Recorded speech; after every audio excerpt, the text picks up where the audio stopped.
Yeah, what's up with the Carlos? How are you, bro? Sweet, bro. Very good. How are you? Always good, brother. Always good. Um, so, for those of you that don't know, we've got a pretty cool guest here today. I'll give the basic outline in a nutshell. So, he plays for Waikato currently. Of course, with the sporting, issues going on with COVID and all that stuff, it's a bit niggly times. But played for the Canes, played for Hurricanes. Was it 2018 or 19 that you played for them, bro? Uh, 18, 18. 18. Didn't get a super cap, but yeah, part of the group 18. Yeah. Oh yeah. Oh, mean, solid. So the sportsman, owner of 138 Clothing. So pretty green, eh, bro? I think you guys started towards late last year. I think was it? Very new, Yeah. bro. Not about 9 months. Mean. So that's what the bro's about on paper. But if you want to just kind of give us a background story into you, bro, kind of where you grew up and your journey through health and fitness and through sports and becoming a professional sportsman yourself now. If you just want to take the floor, bro, and give us a bit of a backstory behind you. Yeah, bro. True. Mean. So yeah. Thanks for having me, bro. My name's Carlos Price, as you mentioned. I'm from born up in Auckland, but grew up most of my time in what was a little place called Mount Maunganui, down by Tauranga in New Zealand. Now it's gotten pretty wild. There's gotta leave with decent amount of time to get where you need to get to now. But back in growing up, we never had that. So yeah, Mount Maunganui, been here pretty much my whole life through to about year 11. So about 16 years old. I went through the Catholic schools here. Mum's Catholic, so then I got to Tauranga Boys in year 9. Spent 3 years there. Spent a couple of years playing in a part of their first 15 there, and then shot up to St Kentigern College in Auckland for my last 2 years. And a lot to do with pursuing my footy career. They're a pretty prestigious school in that area, so yeah, What bro, age went was up that? there Sorry, and then bro. Sorry to cut in. What age was that? 16. I was 16 when I left. Um, yeah, so start of 2015. Me. Yeah, start of 2015. I was 16. Yeah, So and then that's I like where it spent all the last began, two. pretty much. Yeah, I guess so. Yeah, so it was kind of like the only well, so I'm not going to bag the other schools around the Tauranga area, but they're not all that flash at rugby around here. Do it, bro. Tauranga Tauranga Boys is like the probably the main school around here for footy. So I went there in my year 9 year for 3 years, and then had a conversation with one of the coaches up in Auckland. Um, they they saw one of our TV games, and that conversation sort of started. I'll dive into that a little bit later, but basically, yeah, we went up there, 16 years old through to I was 18. So my last 2 years of school I spent there.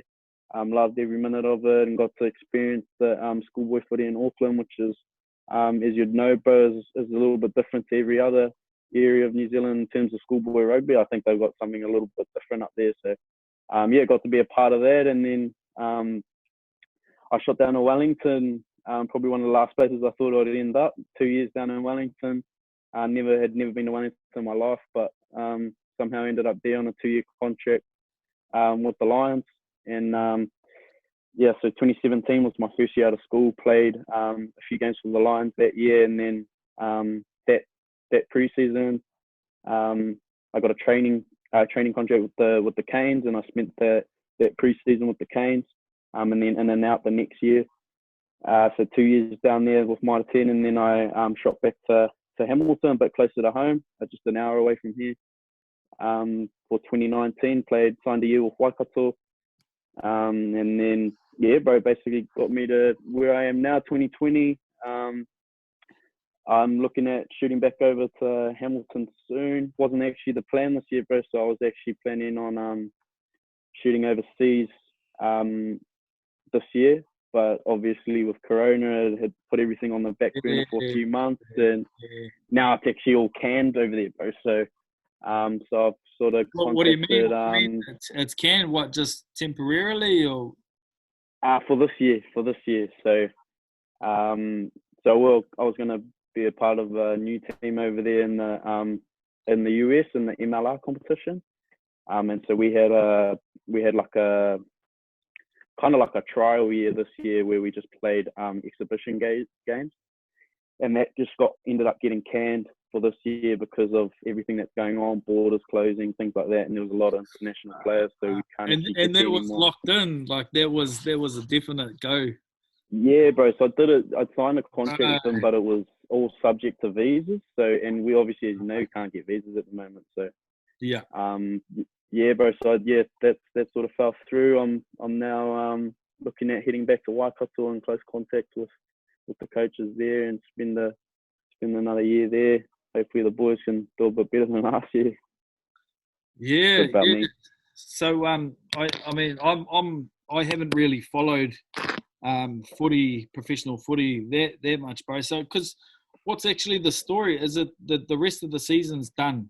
Because I did see something on the news. You're probably going to laugh, bro, but because I haven't followed the sport for that long, something about them taking out scrums or something like that.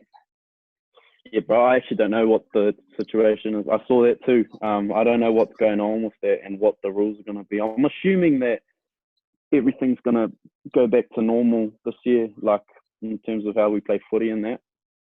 When though, I don't know. So it's looking like we've been kind of told that it's going to be a late. So usually Mitre 10 starts around mid-August, and this year it's looking at starting about mid-September. And so going a bit later, finishing a bit later into the hot part of the year. Fuck, there's gonna be some hot games those last rounds. Yeah, right. Unless they sort of jam it up a bit shorter, I don't know what they're gonna do, but yeah, it's pretty frustrating, bro, because you don't know. It's like everything's up in the air for everyone. Like yourself, you would know, bro. Like just literally anything, it's all up in the air. No one. Kind of like no one has the answer. Not even Auntie Jacinda has an answer. No one does, bro. I think just gotta wait. That's exactly it, brother. It's the uncertain, and like you say, no one does know, bro, because we don't know if there's going to be another fucking outbreak. Like, you know, New Zealand's done pretty well considering, so it's, I wouldn't say easy, but we can start looking at the future of sports. But like you say, we just don't know. So, like, we're not really in a position to make plans for the rest of the seasons or, you know, for any sport or anything like that. But I think, you know, in times like these, bro, when it is uncertain, it's really important to look at what you can control. And I think that's something that you've done really well, bro, is because your business, bro, I've been following you for a wee bit. I actually got onto you through Manaki. I jumped onto one of his live feeds, bro, and you were on. I was like, oh, who's this dude? Checked out the clothing and stuff. And by the way, shout out, what was his name? Who runs the Manaki Instagram page? What was his name? Pat McPhee. Pat, shout out Pat, bro. You're an absolute legend, bro. He's doing some amazing things within the community. He's getting a lot of attention and traffic to these small businesses. And obviously you were one of them. You had a big following prior to that, but I think that boosted it a wee bit. I started following you and started following the journey. And during the lockdown, bro, you were just a fucking machine, bro. Like, straight up, you know, you would just go all the time. And I think, you know, going back to what we were saying about being uncertain times, you can look at it one or two ways. You can look at what you can control, or you could just get down in the dumps and look at it from a pessimistic point of view. So you know, taking that opportunity to go full guns blazing, bro, like, do you think that's entrepreneurial DNA, something, you know, that you've been born with, or is it something that you just decided, you know, I'm just going to gun it? I think I've had a lot of good, well, not mentors as in like someone that I talk to all the time, but I've followed a lot of good people on the social over the last year, I think. And got any names? Just the way what was it? Got any names? Yeah, bro. So the Ice Project, Isaac John, he runs Yep. YKTR Yep. brand. Fucking onto it businessman, that fellow, and It just he seems to he come got so me onto. naturally for him too, eh? Pardon? It just seems to come so naturally to him as well. You know? Yeah, it does, bro. And it's like, I think it just comes, sort of comes down to that, just he's just real genuine and just kind of being just raw and real. And like we talked about before this, just you like this podcast to be raw and honest. And that's what I think he's brought to the table. And I think he's got a lot of that from Gary Vee, and he got me onto Gary Vee. So I listen to a lot of Gary Vee as well. And Gary Vee talks about that stuff a lot. So, bro, I don't think it's the entrepreneurial spirit. I think it's probably is an entrepreneur kind of, that sort of thing is kind of in my blood, where my old man's a bit like that as well. So I think I do have that, but I still don't think to do that sort of work, that what you're saying I did, I don't think that comes down to entrepreneurial DNA. I think that just comes down to exactly what you said, where identifying what the situation is. So the situation is footy wasn't a go for 2 months, whatever it was. Where can I better myself in other places? And I've always sort of had a passion for having something off the field, because being the thing about footy 24/7, bro, as you would know, is just it's not healthy for yourself and for your head. So I always wanted something on the side. I tried uni, fucking hated it, and so I thought I'd do this. Yeah, thought I'd do this, bro, and I feel like it. And I'm learning heaps, bro. I'm learning something new every day, and I think it sort of just came down to that, where I came into lockdown and thought, bro, like either I sit here and complain about why no one's going to buy clothes because no one has disposable income, or I can just throw all my time into pumping out as much content as I can, putting myself in front of as many people as possible, bro. Because as you would know, over the last close to 2 months, everyone's just been like this on their phones, and everyone's bored at home. So I was like, but how do I get in front of these people and use that to my advantage? So and I owe that a lot to the people I've learned from, like Gary Vee and Ice Project, Artie Savia. They're just very massive about just pumping out heaps of content and making sure that it's valuable. And like I could dive into that for ages, bro. That's why we're here, brother. That's why we're here, bro. You dive, bro. You dive. So, like, it's always, you think about providing value. The way we do that is we try and document our journey. So we create a story, we story tell, and we allow people to become a part of our story, because obviously we're very new. And so people kind of watch the behind the scenes. They watch the situations and the fuck ups from my side.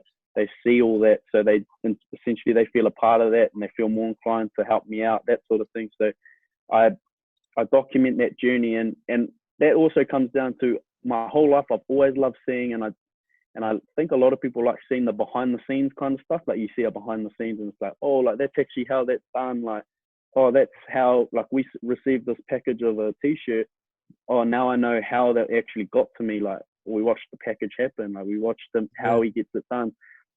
That stuff interests me, bro. So I put that out, and it's never fake. So I always try and put out stuff that sort of reflects me. I always talk about this, that 138 is kind of a reflection of myself. So I kind of portray my own identity throughout my business. So I document it, and we try and entertain and educate people. So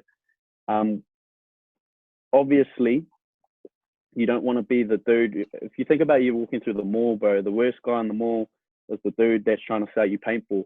And he's like running in front of you, like, bro, you want to come play paintball? Avoid eye contact at all costs. Like, whatever you do, don't look in that direction. Exactly, bro. Exactly. Yeah. And you don't want to be that. But you don't want to be a catalog. You don't want to be posting buy this. Gary Vee wrote this book. I haven't read it, but I've listened to him talk about jab, right hook. Yeah, right hook. Yeah. So you would know, but I'll explain it anyway. Basically, it just means that it's basically an analogy for give, and then ask. And so give your best content, give entertain people, give your best knowledge away for free, give to the consumer, and then when it comes time for them to support or you drop a collection, just ask. And so we try and do that. We try and pump out every time I'm learning something around. I registered my company over lockdown. I learned a lot. I had Zoom meetings with a mate of mine who's an accountant, and he's sorting out all our stuff for accounting, the accounting side of things. I learned so much in this like 1 week about tax and how it worked, and I never understood it before. And so I made a podcast about it. And my point of difference to someone else is that I'm not a $5,000 business course, bro. But I'm not gonna act like I am. I act like, I'm just a relatable person. I'm just like you.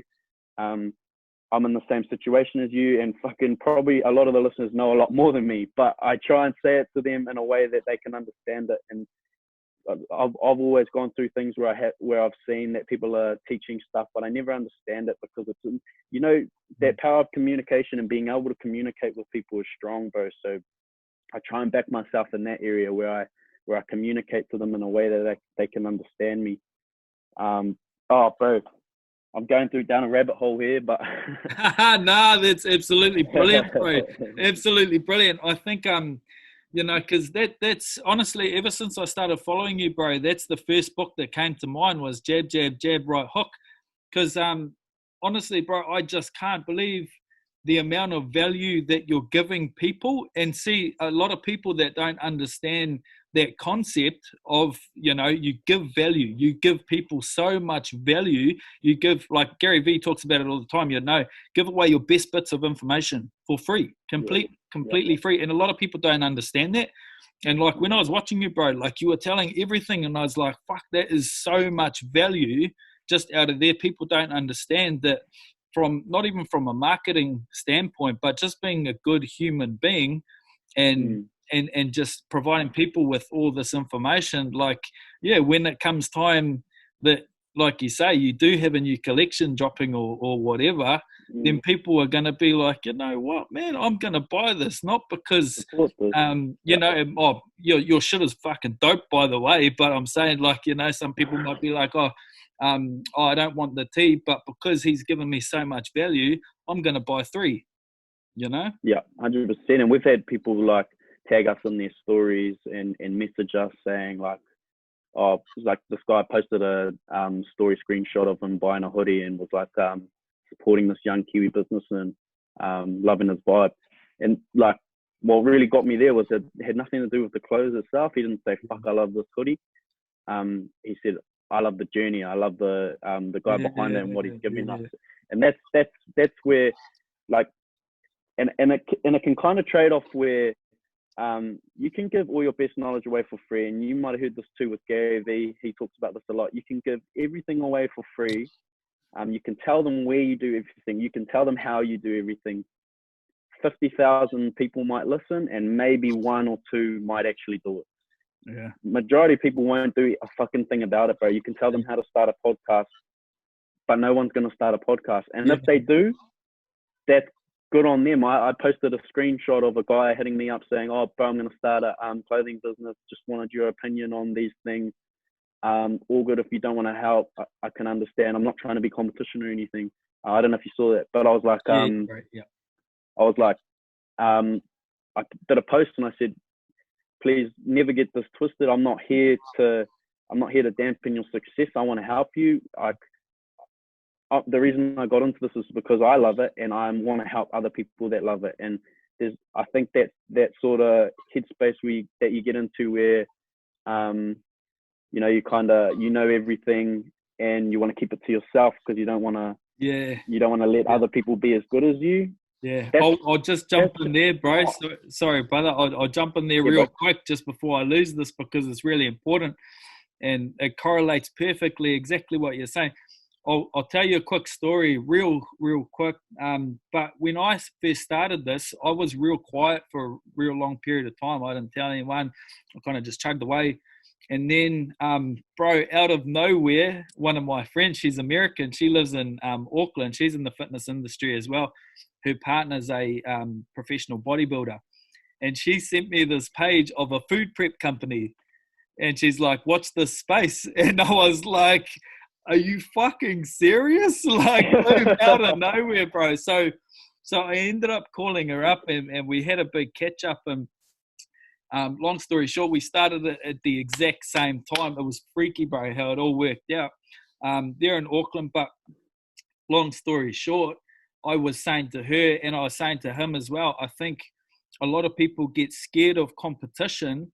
But if you look at very successful companies that have done really, really well, they don't look at competition as, I'm gonna fucking demolish you. They look at it almost from a collaborative standpoint.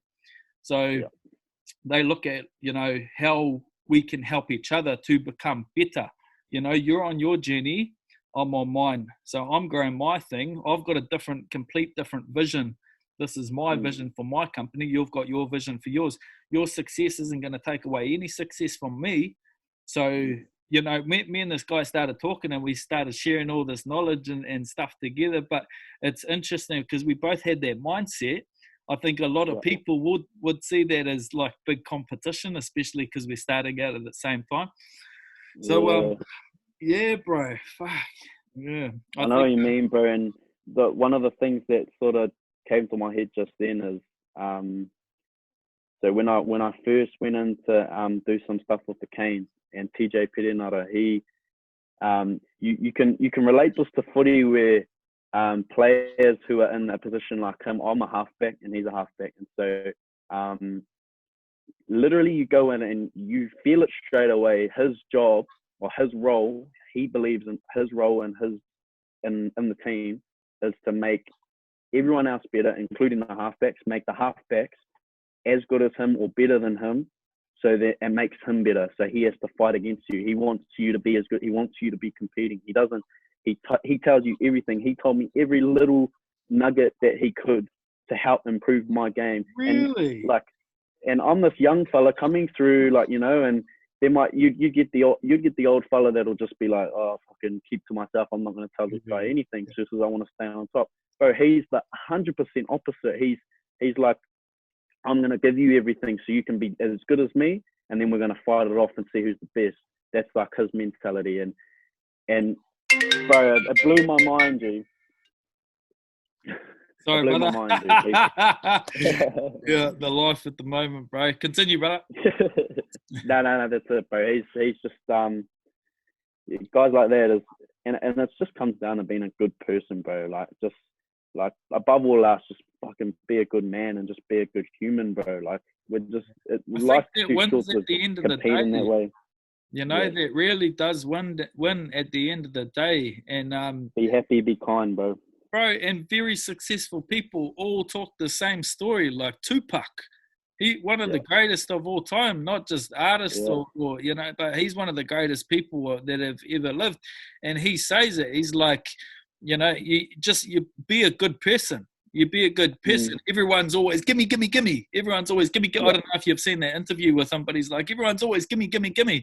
He's like, just be a good fucking person, man. Like all these people preach it. And that's why I've got so much fucking respect for you, bro, because of all the information you're giving out. And like I said, we were talking about it just before. Like I messaged you on Wednesday last week, and I was like, bro, we free tomorrow to do a potty? And then straight away, boom, yeah, bro, let's tee it up. Didn't work out, but it was just so quick. It was real spontaneous how it all worked out. But it goes, I think it goes back to what you were saying before, because I'm real green. I'm probably at the stage where you were at when you were reaching out to all these people and networking and kind of in that space, because I'm kind of figuring out now how important networking and meeting as many people as possible actually is, because people say it's not what you know, it's who you know, and it's so fucking true, bro. It's 100%, bro. Do you want to dive into that, bro? Like your journey of meeting people and like when you first started out and what you would do for networking, because that's kind of the stage I'm at now, meeting as many people as possible and connecting with as many people as possible, because you obviously would have gone through the same journey I'm in. So do you want to dive into that? I'm still doing it, bro. I'm doing the same thing as you're doing. I just may have started a little bit before you started because you've only just clicked onto it, which is awesome. So we're in the same situation, bro, where we're just trying to find that. We used to hear this a lot, but I never thought about it too much. Is when you're playing in footy and you got to go to like the sponsors lunches and stuff. And majority of the boys, you know, will just fucking, let's go sit in the corner and just like eat the free food and just sit there and chill and like, fuck, you don't want to talk. And you hear they're like, oh, go and connect with the sponsors and like have a conversation. You never know where it'll end up. And I fucking really clicked last year and I just realized, holy fuck, it actually like one little conversation with the right person is like, bang, it just creates something crazy. Like you could talk to someone from BNZ and suddenly you've got the cheapest home loan in New Zealand. Like you just never know, bro. You never know who you're talking to. And like I got Duplessis Kirifi down at the Canes. He or you might not know him. He's a loose forward, and he's coming up through the ranks, young fella. Oh yeah, bro. And, yeah, sorry. Yeah, I do. Yeah. Yeah, and he I remember he had a conversation with these guys. I can't remember what the place was called, but they hooked them up with a Canon camera. They said, "Oh, we don't use this Canon camera." He had the Canon camera and go hard. He started this photography page. Now he's right into it, bro. They travel, you know, as you know, the Super Rugby, they travel to South Africa, and there he's around fucking in the villages, like taking photos of the kids. And he's got this meme called The First Set. Cheeky plug there, The First Set, if you want to go check it out. Man. And he actually he got like a Sky Sport interview and like they talked to him about it. Sorry, bro, do you want to just make that clear so people listening can find him? What was his tag? The First Set. The First Set. Just the first set. Yeah. All in words, the first set. Solid. Sorry, bro. Go on. Yeah, bro. No, he's like he found his sort of passion through networking and connections with some guy at a sponsors meeting. So and another thing that that you can lead into is you never know like what's going to happen if you don't take your shot, you know, like so I messaged Isaac John. I got him on my podcast while he was in Nawanui. I saw his story and he was in Papamoa. I didn't know that, bro. Mean. Yeah, bro. So he was in Papamoa. I saw his story and that's about 5 minutes from where I am. So I replied to it, bro, and jump on a podcast Christmas Eve, and he's like, yeah, bro, hard. Came around Christmas Eve. Yeah, bro, Christmas Eve. 5 o'clock on Christmas Eve, bro. Jumped on my podcast. We had a good yarn. Didn't have any time to write down any notes or anything. Just fucking straight into it. And learned so much from him, bro. And as I've talked about already, he's one of the guys that I've sort of modeled myself off, where I've tried to implement stuff he has. Yeah. And bro, to get him in front of me, and that's another reason why it's good to have a podcast, is because people like talking about themselves, bro. So like you can tell someone like, bro, you want to come have a coffee, you know, like I could have messaged them and said, bro, is that us? Should we go for coffee down the mount or something? I'll buy you a coffee and chew your ear. He might just be like, nah, like I don't have time. Yeah. But you say you've got a podcast, I've got a podcast, they go, fuck, you know, I'll get myself out there a bit more. I talk about my stuff. People like doing that, bro, and then they jump on the podcast. So exactly, bro. And that's one of the reasons why I started this, is because, yeah, it's all good. You can sit down and have a coffee with some rooster that you're trying to get information from. But I think because podcasts are so easily distributed, you know, you could use this for yours, or Isaac, you know, he could have used that for his podcast, and it can go out to the stratosphere. So it's free, accessible content for everyone, and everyone gets value. So I think, and that's why I did start this, bro, is because, you know, it is an easy way to connect. You know, it's a super easy way to connect. And yeah, oh fuck, that's mean, bro. I didn't even know. So because he's actually, to be honest, bro, he's one of the reasons why I started as well. Watching his, you know, his journey through it all, and I started watching the first couple of vlogs and stuff. I don't know if you went far that back. When he had the vlogs when he was first starting out, YKTR. Yeah. I did used to follow them in.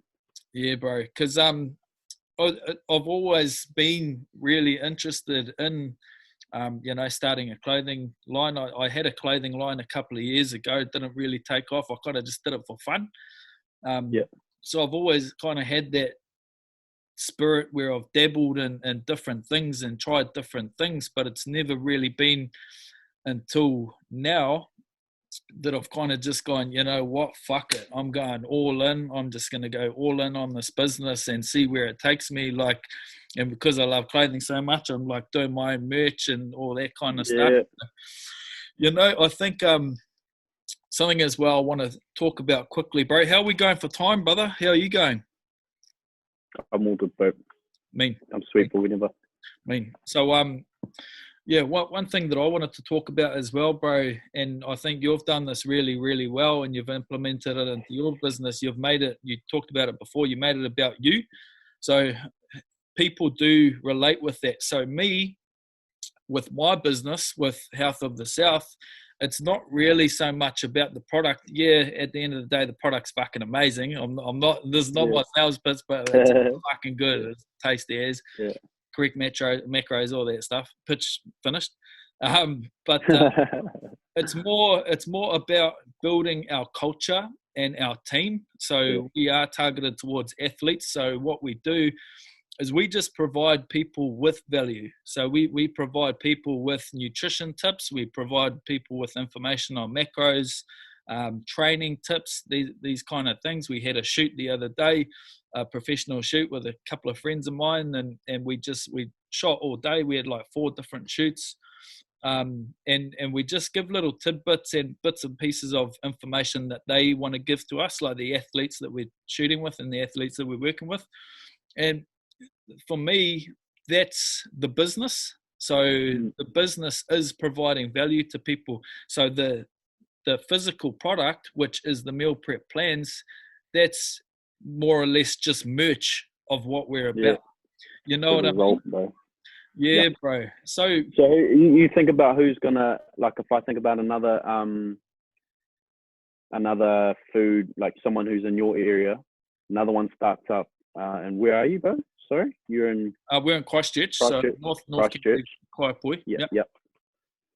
Bro, someone else starts up, and they're doing nothing about it. They're making the same product as you. Maybe they're making a better one, but you're the one giving everyone health tips. You're the one giving everyone gym tips. You're the one that's giving everyone value. And who are they going to support, bro? They're going to support the guy that's helping them out, the guy that's giving them the most value.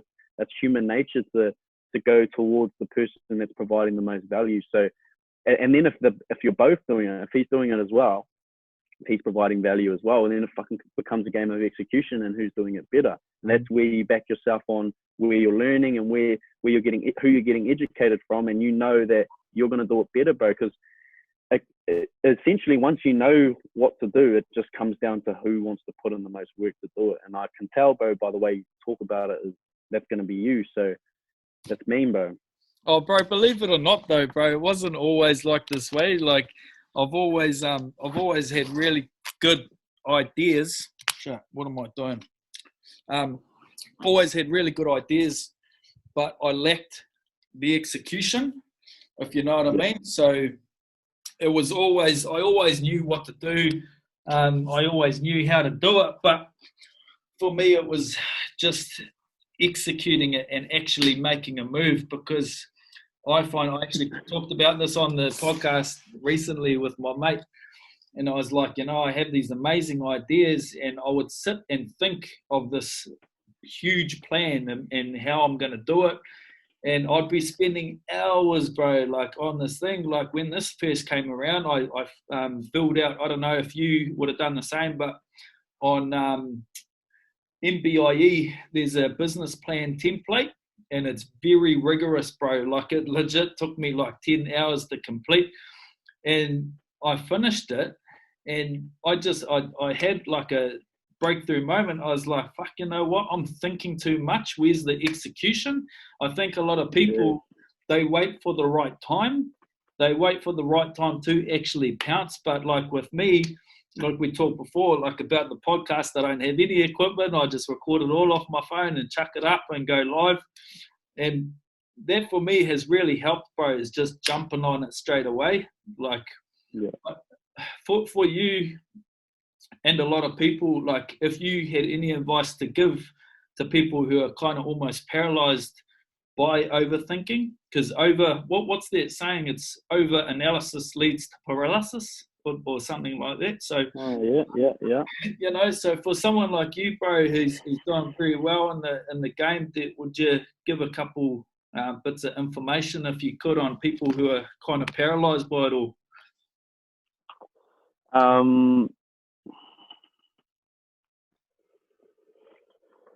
Yeah. I think that you sort of, where I got lost a bit was thinking about people judging me, I guess. Not only judging myself, but people judging me, and what people would think of me if I started a vlog, what people think of me when I start a podcast. And like, Really? oh, fuck, this guy just, yeah, bro. So I thought, like, because it's not the, I don't believe it's the coolest thing in the world to start a podcast or to start a vlog. Like, I did it purely because I wanted to provide value, and it took me that little bit just to be like, no, bro, I don't give a fuck what other people think. Like, I'm just gonna do it, and whoever stays around. That's your mates. Like, I just decided, like, I sort of got through that phase of worrying about what people would think of me, and I just kind of, you're right, bro. It's that act, and like I said, you can tell 50,000 people in the world how to start a podcast. Fucking 10,000 that might want to start one, but only one will actually start one. So it's just about doing it, bro. And it's sad because anyone can do it, but there's only very few people that start it, bro. And you're one of them now. So it's like, you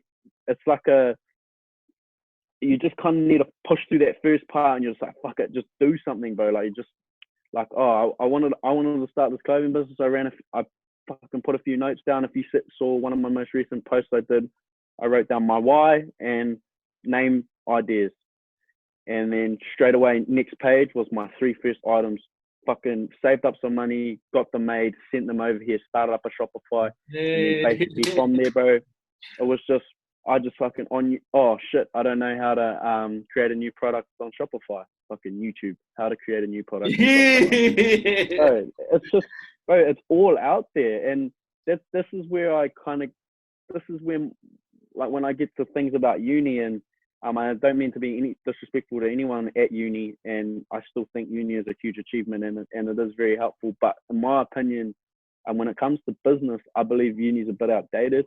What you learn at uni is the traditional methods of business, and times have changed, bro, and you got to change with it. And everything around business now can be learned for free. You can learn that shit off anyone online if you put the time and effort into doing it.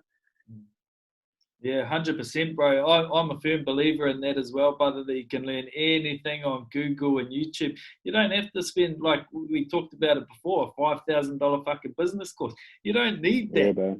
There's so much information out there. It's unreal. And I just want to talk about what you touched on earlier in the corridor, bro, about that scared of what people think. Because I know that's huge for a lot of people. And, bro, like, honestly, that was for me. Like, for me, the reason why I wasn't pumping content, and in the past, it was only during lockdown, bro. And I had a lot of realizations during lockdown, and that was like the big one for me. That was like a big breakthrough moment, is when I realized that I do actually care about people think. And I think a lot of people do.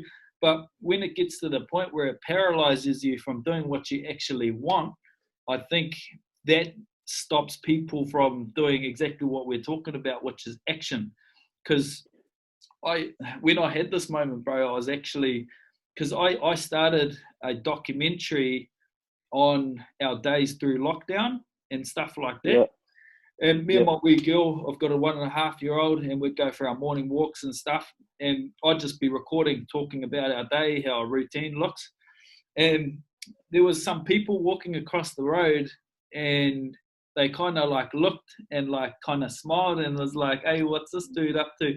And that's when I thought, I was like, you know what? Normally that would bug me, normally that would bug me, and for a long time it had, and for a long time it actually stopped me from doing the things that I want to fucking do, like fucking making a documentary and doing all that shit, you know. And it's like, bro. I don't know those fucking people, you know. I'm like, why would that stop me? Are they contributing to my journey in any way, shape, or form? So why the fuck would I let them prevent me from doing what I want to do when they're not contributing to what I'm up to, you know? And I think that's one aspect as well. But another one is like your family and friends, and facing the judgment from them, because a lot of the time you do get a lot of resistance from family and friends telling you what you should do and shouldn't do. Did you get any of that resistance, bro, in like with any of your journeys that you've done, you know, or has it all been pretty smooth sailing? From family and that? Yeah, or family, friends, you know, like saying, like kind of, I don't think people say something directly, but I think it's almost giving you a perception of their idea without actually saying to you straight up what they think.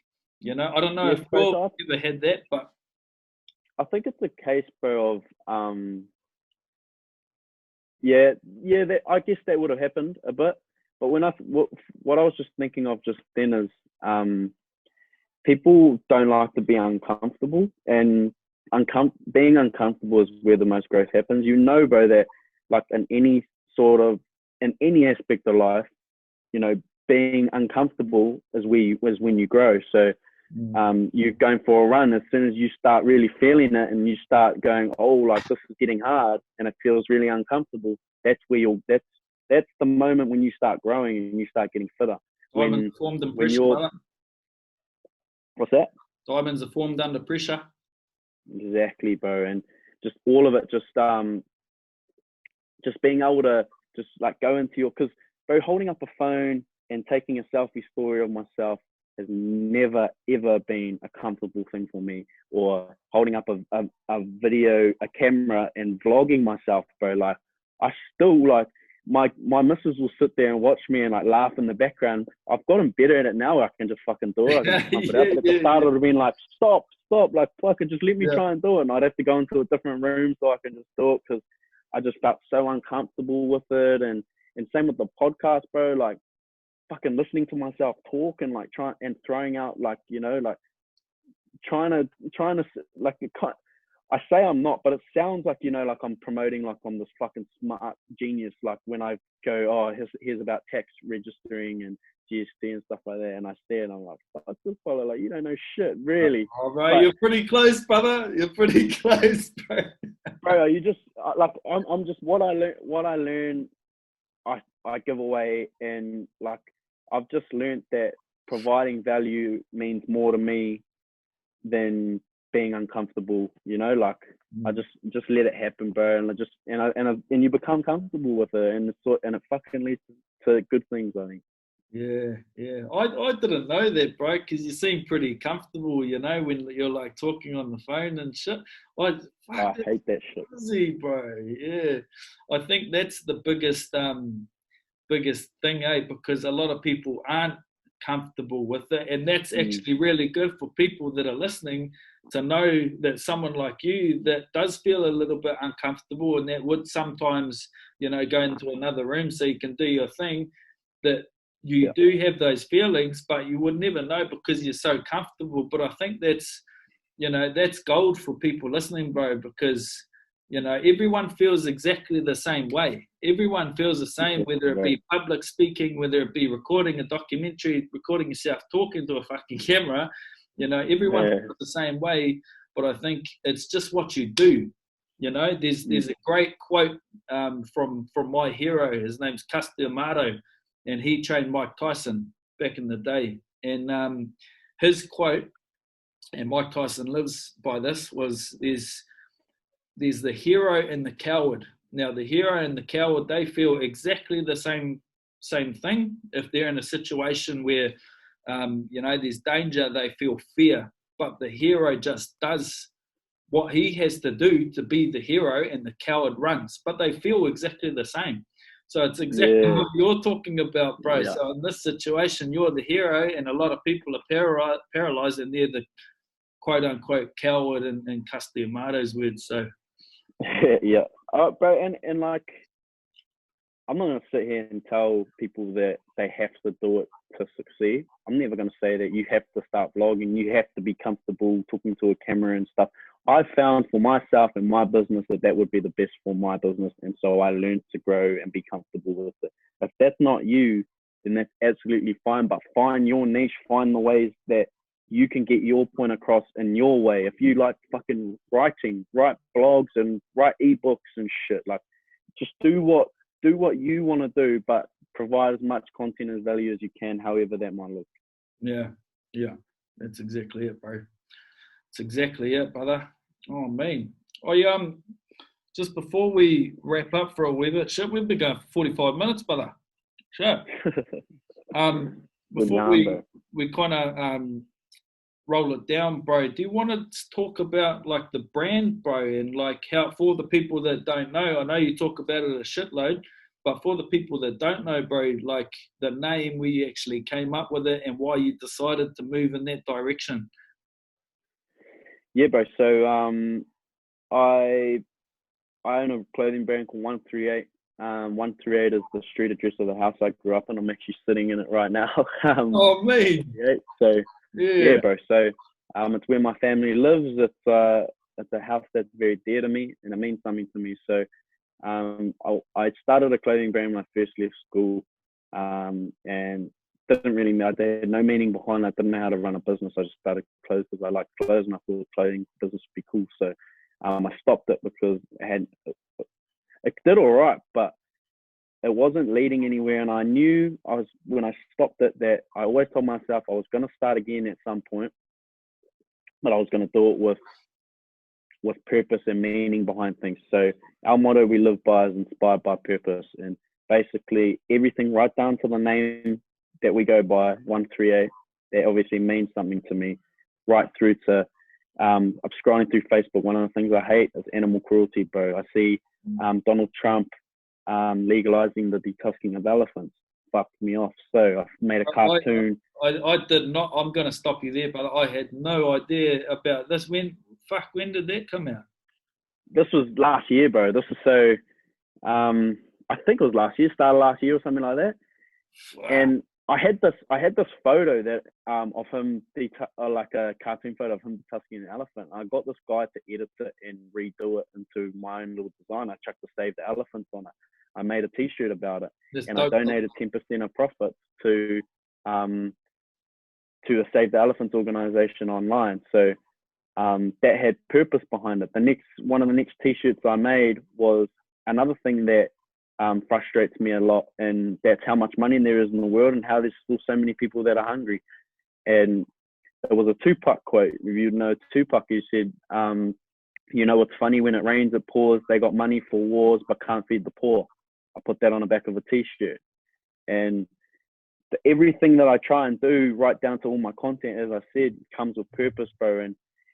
And people buy genuine, bro, and people buy story, and people, it's gone away from and it still comes to a certain extent where you buy stuff that you like. You see a cool hoodie online, you're like, oh, yo, that's me, and I'm going to buy that. People buy the story behind things now, you know, like people buy your story, and we've talked about this already, but if you can create a story and a journey, one of the most powerful arts is storytelling, bro. So right back to the olden days, bro. The old mates would have been using the old storytelling to pull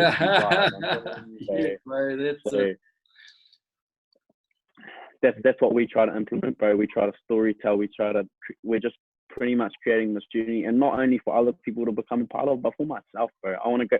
On 5 years' time, I want to go back and listen to my first podcast and watch my vlogs and be like, holy fuck, like that's where I started, you know. And I even got this, like, I posted this one photo, and it was like a swipe of one photo or two photos of me podcasting one of my mates, Kihu Butler. He's a surfer, and he was one of my first, I think it was my first podcast. And the first one was in my room in the corner on this table, and we had our mics on these shoe boxes. And I said, bro, it's just said, got to start somewhere. Like, it's raw, brother. Bro, yeah, exactly. And I just learned how to use the mics. I bought the mics that day, and you swipe across, and it shows him. I got a little office space at my partner's house. We got and this table set up, proper mics now with stands and headphones and shit. And I swiped it across. So one of me doing him on the first day of my podcast, and one of me doing him in episode fucking 12 or whatever it was. And just to see in 4 months' time the difference, bro, that shit, I love that shit. And like, so it's not even just for people to grow and feel a part of it with me. It's for me to go back and look at it and be like, fuck, because I enjoy that myself. Yeah, bro, I think you've just given me a big light bulb moment there, because it is the journey. And but bro, Gary V, bro, if you're listening, we keep talking about this dude, but he's a big inspiration for both of us. But anyway, he talks it about as well, documenting your journey, because, you know, in 10 years' time, that's valuable content, you know. People, not only ourselves, to look back and see, shit, this is where it all started, but for other people that followed your journey as well, saying, shit, there's a whole record here. It's like the history books almost of your puppy, because I see my business as my puppy, you know, my baby, and it'd be the same for you. So when you can see the birth, you know, and the toddler stages, and, you know, they're walking now and now they're running, you know, it's really cool to look back on. Because I think I'm talking about the light bulb moment now, because I think I have made so much progress within this very short space of time, only because I've been documenting the journey. You know what I mean? Like, I think because it holds me accountable, not just for myself, but because so many other people are following the journey. It's like, shit, you know, I'm invested now. I'm invested in this pot. If you play poker, you know what I mean. But if you want to call it that, but it's, people are invested in your journey. So it's almost like it's a double whammy. Yes, one, you don't want to let yourself down because it is your puppy, but then all these other people are so invested in the journey as well.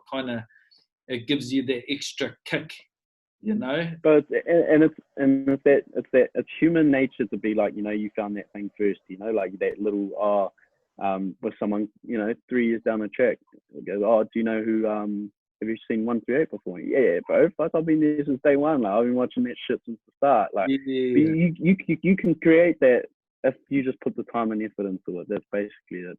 Yeah, sure. And I think you're on the right track, bro. You're doing well. We're in similar situations, bro. We might have a couple more followers on Instagram now just because we started a bit earlier, but we both got the same mindset. And fucking 3 years down the track, a few months isn't gonna mean shit. So.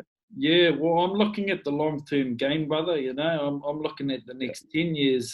You know, I think, you know, I can see, not clearly. I don't like to look too far ahead, but it is good to know that you're in it for longevity. You know, so I'm looking at this thing for a 10-year commitment. It's not, like I say, I don't like looking too far ahead. I'm just focusing on the now, focusing on what shoes I've got on right now and where I'm running. And once I get to the destination, boom, I'm on to the next location. So, I think, we are in pretty similar situations, and it's really good to reach out to like-minded individuals, because, you know, me growing up where I did in Whangarei, there weren't too many kind of people in this space, and because, like, I'm a plumber by trade, bro. So being surrounded by you know, tradesmen majority of my working life, I think a lot of people are confined to just one way of life. Nothing against tradesmen, you know. If I could go back and do it all again, even though that's not what I'm going to do with my future, it's probably the best thing that I could ever have done. Because now, of course, with the recession, there's always going to be work for me because I'm qualified. I think a lot of people, especially tradies, that's the only thing they know. So there's not really much growth there, of course, unless if you go out on your own and you know, start your own thing and start subcontracting and build your own business in that space. It's absolutely fine. But I think my personal experience, a lot of people that I have worked with, they don't want to grow. they don't have like, you know, too many other side hustles, and they're not doing different things and trying to figure out their place in the world. But with me, I was always curious. I was always curious about different little things, and I had never really spoken to many people who were in the same mind space as myself. So yeah, bro, I just want to say, bro, big thank you, brother, for coming on the show, bro. It's been absolutely amazing. I know I certainly got a shitload of value out of it, bro, and hopefully a lot of other people got some value too. So nah, thanks for having me, brother. It's been awesome. I gained a lot out of this as well. It's good to talk to someone that that, you know, like you said, is like-minded and in similar paths, and bro, we'll link up a bit more and fucking keep learning off each other, bro, for sure, and that's what it's all about, learning at the end of the day. So everyone, if you're listening and you don't have a link, it's on Instagram, 138, all spelt in letters. Is that correct, bro? Yeah, bro, just _138. Yeah, mean. All right, bro. Before we tune off, bro, is there anything that you wanna say? Any wise words of motivation or inspiration that you can give everyone? my most wise words that I've learned, brother, is be happy and be kind. That's basically it. Yeah, that's it, bro. Mean. Oh, good, bro. Oh, what? Sweet, brother. I'll catch you later. Sweet. Later, bro. Mean, bro. That's the live done. 56, that ain't bad. Fucking hell. Flew by, bro. Hard, eh? Bro, I didn't know you teed up with Isaac, man. That's fucking cool. Yeah, bro. Yeah. Number 8, bro, if you want to go back and listen